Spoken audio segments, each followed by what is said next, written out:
Have you ever seen a hardcore way of fishing? They actually used a crocodile as bait, an iron chain as the fishing line, and a giant half-meter wide ball as the float. After just 10 minutes of waiting, the fishing rod suddenly stirred. From the strength of the pull, it was clear that this was a rare giant catch. With everyone watching in anticipation, a great white shark suddenly leapt out of the water. Overjoyed, the man reeled in hard, thinking the harvest was within his grasp, only to be shocked when he saw that the shark had been bitten clean in half. Moments later, the boat began to shake violently.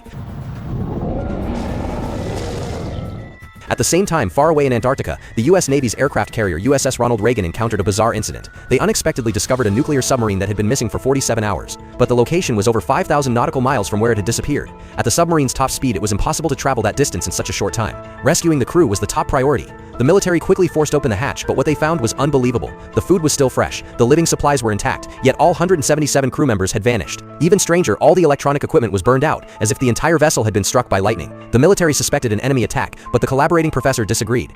I've been expecting it. To uncover the truth, the Navy deployed a small submersible to the incident area. Laura, a marine biologist, joined the investigation. Piloting the sub, she descended slowly into the depths. At 1,000 meters, the ocean was pitch black, with only strange fish swimming about. She continued down to 1,500 meters, where the seafloor came into view. Thanks to volcanic activity supplying abundant organic matter, the water temperature reached 416 degrees Fahrenheit. Yet the area was teeming with life. As she carefully recorded her observations, a dark shadow streaked across her monitor, glowing faintly as it passed. Alarmed, Laura peered out through the porthole, but saw nothing unusual, and even the control room's radar picked up no trace. She thought her eyes had deceived her, until a piercing roar shook the sub. The hull shuddered as if struck, and when she turned, she saw an enormous glowing creature. Strangely, the radar still showed nothing. Driven by curiosity, Laura pursued it. Soon a massive crater over 200 meters wide appeared before her, bottomless, ominous, and terrifying. Just as she was about to investigate further, her instruments showed the sub rising rapidly, jolted as if pushed upward by some unseen force. She hurriedly reported to command, but a sharper, deafening wail erupted, disrupting all systems. The control room lost contact entirely. The shaking grew violent. Clutching her head in pain,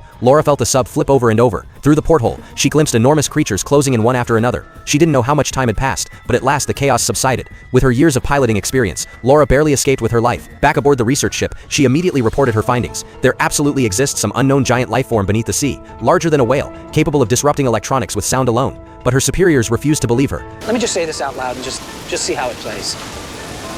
This morning you saw a sea monster.